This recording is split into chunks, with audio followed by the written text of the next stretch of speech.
Hi guys. I know I've been really MIA. And I actually haven't been MIA. I just haven't put anything up on the channel because I've been busy and because this weekend's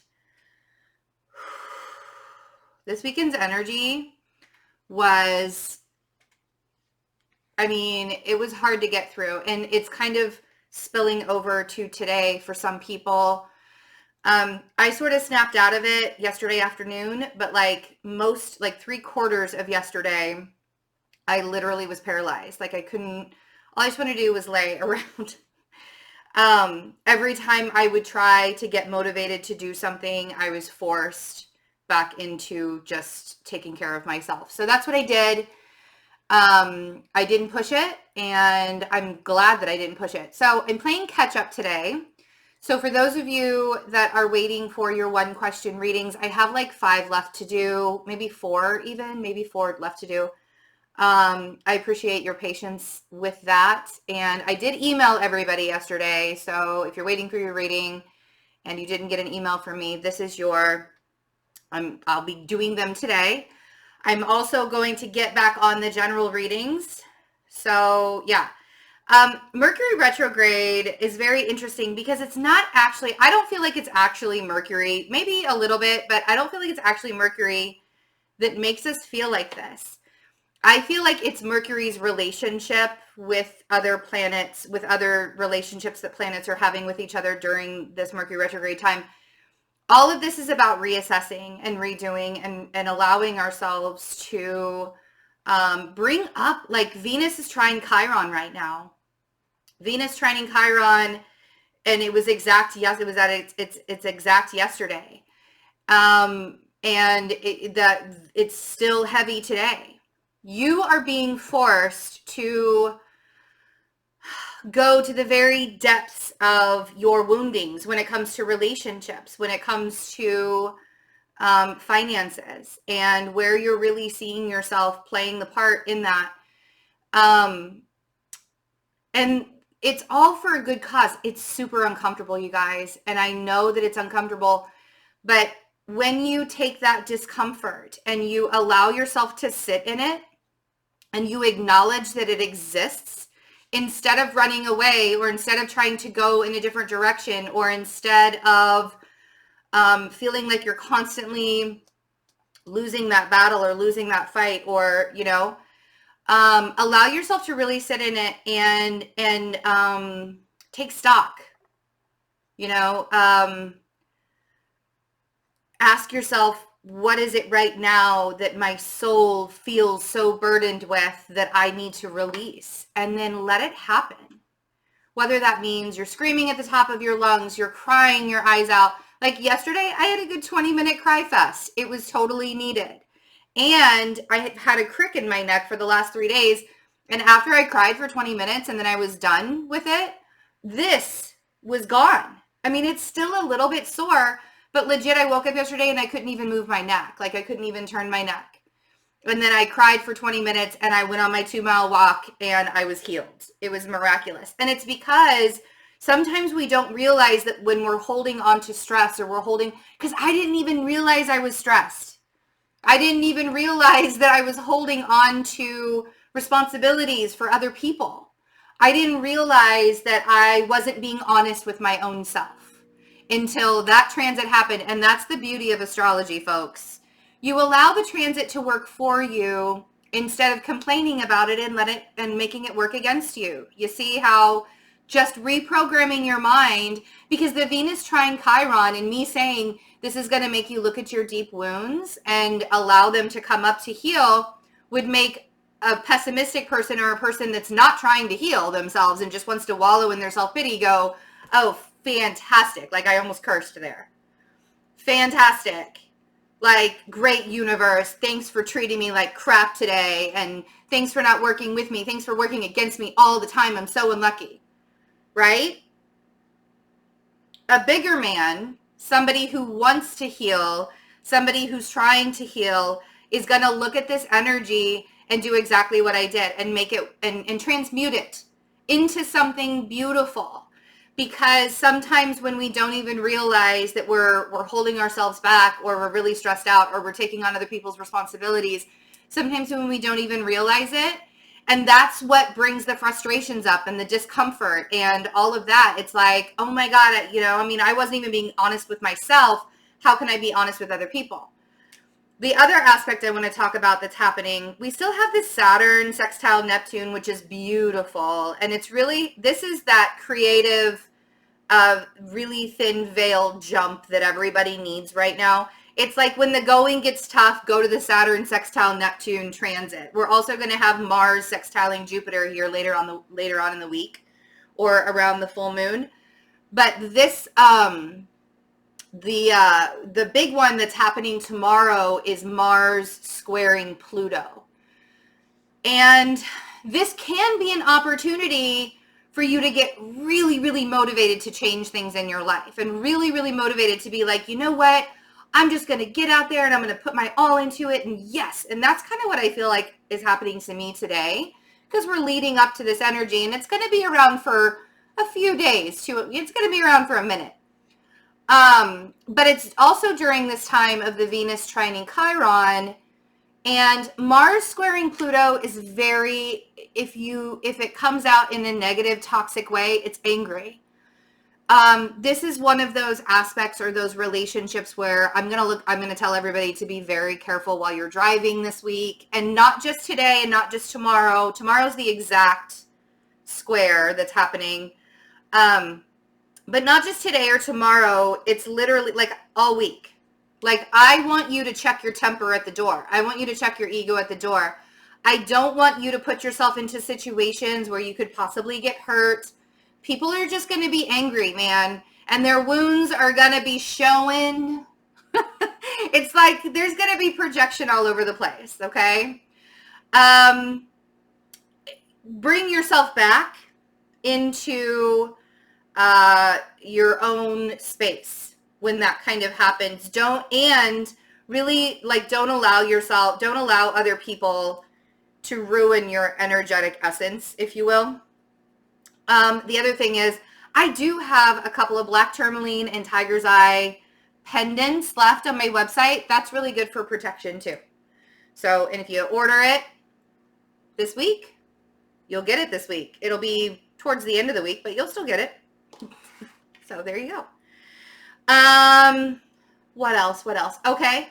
Meditations. The full moon ritual will be on a Tuesday night. It's going to be Tuesday, November 12th at 7 p.m. Central Time, 8 p.m. Eastern. And that will be, so that's like next Tuesday. So it's a week from tomorrow is the Taurus full moon. That's going to be a really great full moon where we get to release societal standards, and we get to manifest making our dreams come true. There are going to be some really fabulous aspects to that full moon that are really going to help us just like make our dreams come true. Whatever you want to manifest, that full moon is going to do it for you. That information is in the description box. I am doing my final self-alignment course workshop of the year next Sunday. If you haven't had an opportunity to sign up for that, this week I'm going to be pushing it hard, promoting that sucker hard, because I want everybody to have the opportunity to take this workshop. $44. It's 2 hours of your time on Sunday with me, and I'm going to teach you the ways that you're blocking yourself and how to unblock yourself in order to live your best life. And during this time at the end of the year, trust me, you want to find out how you're blocking yourself, because 2020 is going to be bringing in a lot of amazing opportunities for us. And so I want you to allow yourself to be an open vessel to receive for all of that. Deep breaths. Let's see what the card energy is. And I do have openings for readings. I'm only doing 30-minute readings right now. If you want to get a personal reading, they're on my website, fearlessintuition.net. All of the information to get any readings, your 6-month forecast, for all of it, on my website, fearlessintuition.net. It's a lovely little website. Go check it out. Go visit. Go visit.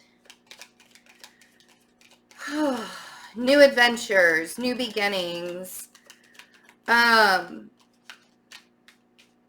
feel like there's a leveling up that's happening right now. And I feel like some of you are either starting new classes with something, or you're learning, like the workshop, right? Or you're taking a new class, or you're starting a new class. You're learning something new. And, oh,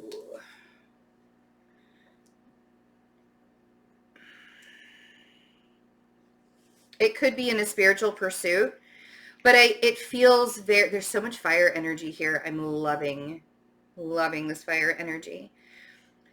I feel like you are leveling up because you've finally learned what healthy, loving boundaries mean. And when you have healthy, loving boundaries for people in your life, and you say, you know, this is my expectation of my existence and your existence together in this lifetime. Because when we place expectations on people, but they don't know we have these expectations, that's where the boundaries are crossed, and that's when you get triggered. I can't believe he would be an hour late picking me up, or an hour late calling me, or he hasn't texted me back, it's been 12 hours, or she is totally ghosting me, it's been 2 days, like, since I've heard from her, ... Like, that's not having a boundary. But the other person didn't even realize that you were expecting to hear from them in an hour, unless they told you, I'm gonna call you in an hour. They didn't even realize you had that expectation of them. So how can you hold somebody to an expectation when they don't even realize it? So having healthy, loving boundaries is not just about not allowing other people to trigger you. It's about clearly stating your expectations in the situation coming forward, right? And so with the 7 of Wands and the Page of Wands and the Queen of Wands, I feel like there's a conversation here where the Queen of Wands is stating, and the Queen of Wands is clearly the divine feminine in this picture, right? She's clearly stating, these are my boundaries, because she's learned a lesson and she's leveled up, and she had to have the strength to do that. I love this story. This is my favorite bedtime story that we're about to tell. So let's see what strength is. Like, seriously, let's tell this bedtime story to all of our daughters. I don't have any daughters, but if you have a daughter, tell the bedtime story of how the Queen of Wands leveled herself up by setting healthy, loving boundaries and speaking them. And then after setting them, she held her own. Intuitively, also, this newfound strength that you have, first of all, it is strengthening your intuition. Second of all, you're not having to tell everybody all of your desires and all of your plans. Like, you're not finding it necessary to lay out your plans and all the things to all of your people, because recognizing that when you do that, you're giving your power away, right? So the High Priestess really holds on. She holds on to all of her intuitive ideas and desires and stuff. And I feel like this is also so that she can offer her own services too of intuitive knowledge, right? The King of Swords on the Page of Pentacles.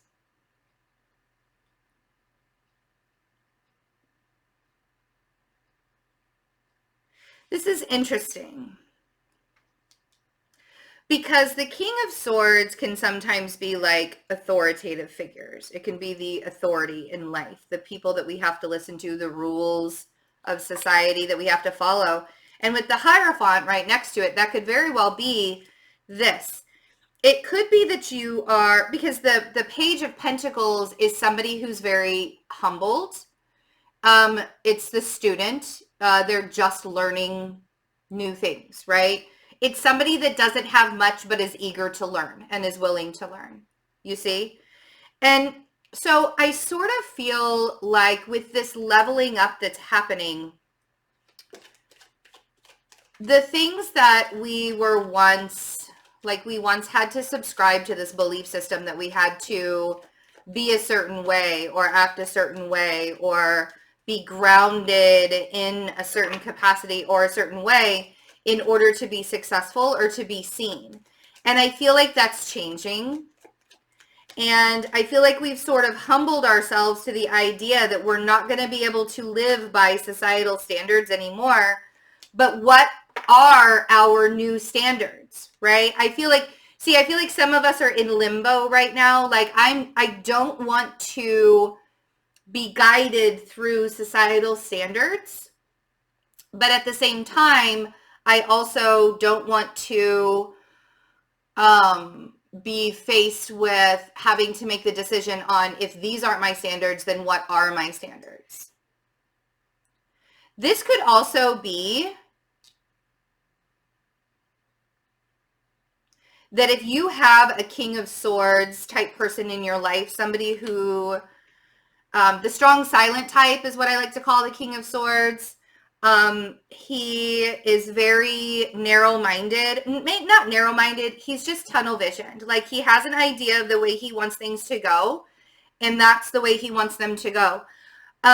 If this is a relationship that you're in, I feel like this King of Swords may feel a little inferior right now. Like he may not feel like he has much to give, because sometimes that Page of Pentacles can represent not having enough. And so if you're waiting for, and some of you are expecting, you're either in a marriage, in a relationship, in a long-term relationship or something like that, you're expecting some kind of exchange to happen and it didn't happen, right? Or there's some kind of leveling up in the relationship, or some kind of shift was supposed to happen with this person. You were supposed to hear from them. You were supposed to allow yourself to this, that, whatever, right? Whatever it was. I feel like there was an expectation here. And now that you're at the point of, do I stay or do I go? I also sort of feel like that this person is trying to decide, like, is it the right time to even like open my mouth? Is it the right time to bring myself forward? Because that Knight of Wands on the Hierophant makes me feel like there's some kind of overall decision that needs to be made within this. Like both parties realize that they're leveling up in some way, but they're still not quite on the same path or on the same journey. I hope this is making sense to some people. It was just something that came to me while the cards were coming out. So if this does have to do with a relationship, I feel like the King of Swords still doesn't quite feel like he's able to bring himself forward, but this is almost like a reassurance that he's present, or the King of Swords energy is present. I'm assuming it would be a counterpart to the Queen of Wands. This is like a validation that their presence is there. They're just still a little bit unsure of how to present themselves, if you will. Okay? I'm not going to go into signs because this is so general and so many people watch this. Okay? So, 7 of Wands. All right. Woo. Okay.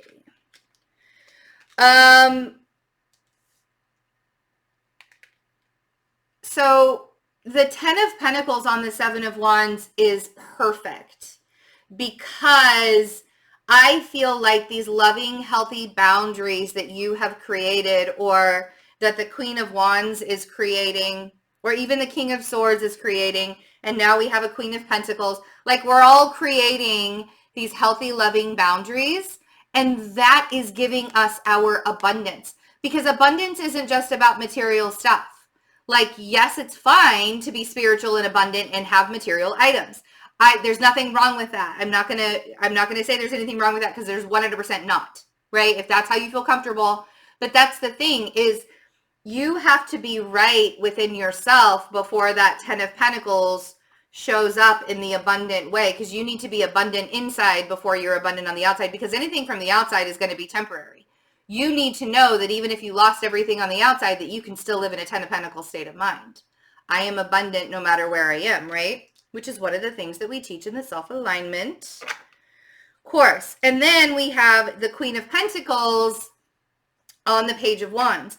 So I do feel a very strong conversation that's going to be had here. Whether it's with an earth sign, whether it's with an air sign, whether it's with a fire sign, maybe it's between all three of them. But I feel like there's a very strong conversation about boundaries and what it looks like to have these boundaries and how to allow yourself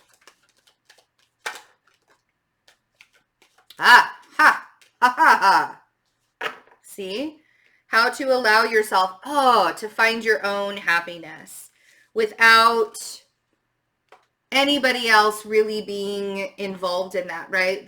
The hermit is a person that is very discerning but knows their role, right? The hermit knows their role, and it's a person who, the hermit is the wise teacher. They go to the top of the mountain to get all the information from source, and they do it alone, right? You're the creator of your own 10 of Cups. Ooh, and then we have a King of Wands here with an Ace of Wands. Man, and you have a lot of people backing you up. I feel like, and we have a Queen of Swords here too. So we have the King of Swords, the Queen of Swords, the Queen of Pentacles, the Queen of Wands, the King of Wands. We have like almost everybody here. Queen of Cups too. You have, if you didn't think that you had a group of people that were on your side, that were there for you, man, you have a lot of people that are helping you create your future happiness. Ultimately, you need to find the happiness within yourself, but you are not alone. You are not alone. You are not alone. You are not alone. And you have people that are being very discerning for you. You have people that are having confidence for you. You have people that are giving you ideas and bringing forth new information for you all the time in order for you to grow and be happy. So you're not in this alone. And I feel like sometimes you think that you are. And I feel like sometimes you think that you might even be the Page of Pentacles, whereas everybody else is in the King and Queen status and you're not there yet. I don't want you to think like that. Okay? Just allow yourself to level it up and bring your own happiness to you. All right? I love you guys. Thanks for all of your patience. If you would like a personal reading with me, check out the description box, fearlessintuition.net. I do have some openings in not this week, but the following week. So towards the end of the following week, and actually the end of November too. So I'm going to be opening up a lot of reading spots at the end of November. But I love you guys. Take good care of yourselves. Have a wonderful Monday. Have a wonderful week, and I will see you soon. Bye.